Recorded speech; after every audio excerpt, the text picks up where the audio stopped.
बहुत साल पहले किसी गांव में एक किशोर नाम का आदमी रहता था। उसका एक 9 साल का लड़का था। एक दिन किशोर और उसका लड़का नदी में मछली पकड़ रहे थे। तभी अचानक नदी के सामने से तैरता हुआ एक विशाल रसगुल्ला घर उन लोगों के पास आ जाता है। बचाओ, मुझे कोई बचाओ, मेरी मदद करो। पिताजी पिताजी, ये रसगुल्ला घर तो बहुत बड़ा है, ये नदी में कैसे आ गया? लगता है ये रसगुल्ला घर किसी बड़ी मुसीबत में है, हमें इसे बचाना होगा। इसके बाद किशोर रसगुल्ला घर के ऊपर एक रस्सी फेंकता है और पूरी ताकत लगाकर नदी से बाहर ले आता है। एक गुलाबी रसगुल्ला घर मेरे पीछे पड़ गया है, वो मुझे जान से मारना चाहता है, दया करके मुझे कहीं छुपा दो। ठीक है, तुम मेरे घर चलो। इसके बाद किशोर रसगुल्ला घर पर रस्सी डालता है और उसे बांध देता है और रस्सी के दूसरे ओर से अपनी साइकिल को बांध देता है। फिर किशोर अपने बेटे के साथ साइकिल पर बैठकर तेजी से साइकिल चलाने लगता है। इस तरह से किशोर रसगुल्ला घर को फास्ट अपने घर तक ले जाता है। उसके बाद वो उस रसगुल्ला घर को अपने आंगन में रख देता है। तुम यहाँ पर एकदम सुरक्षित हो, अब तुम्हें कोई परेशान नहीं करेगा। पिताजी, ये रसगुल्ले का घर तो पूरी तरह से घायल है, हमें इसका इलाज कराना होगा। लेकिन कोई भी इंसानी डॉक्टर इस रसगुल्ला घर का इलाज नहीं कर पाएगा।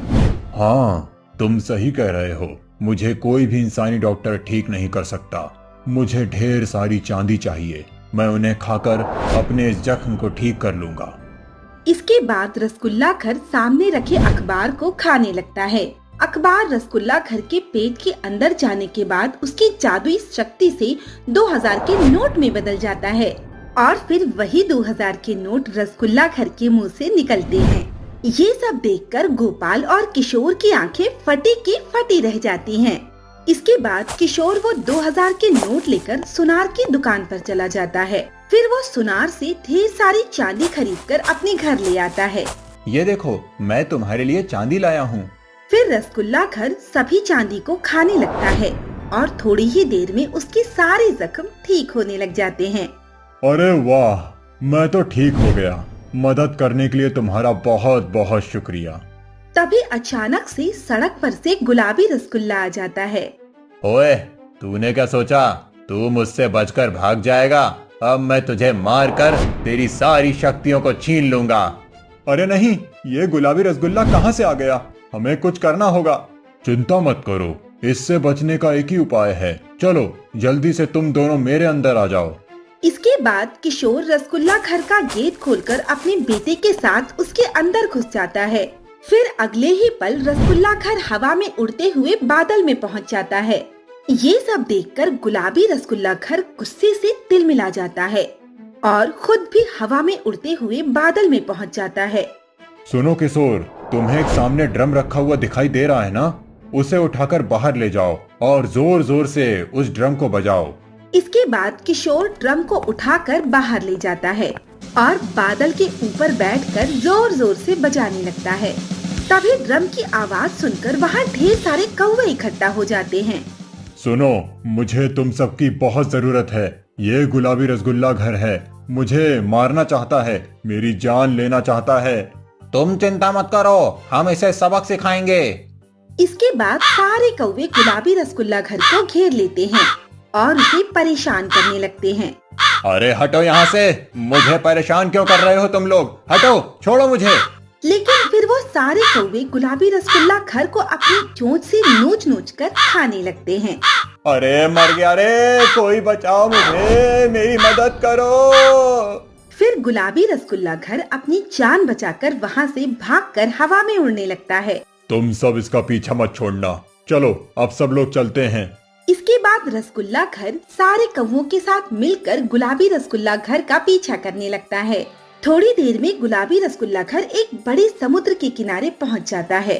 समुद्र के अंदर मेरा दोस्त मगरमच्छ रहता है, अब मुझे कोई मार कर दिखाए, मेरा दोस्त मगरमच्छ उसे खा जाएगा। इसके बाद गुलाबी रसगुल्ला आवाज लगाकर समुद्र से एक विशाल मगरमच्छ को बाहर बुला लेता है। उस मगरमच्छ के शरीर का आकार बहुत बड़ा था।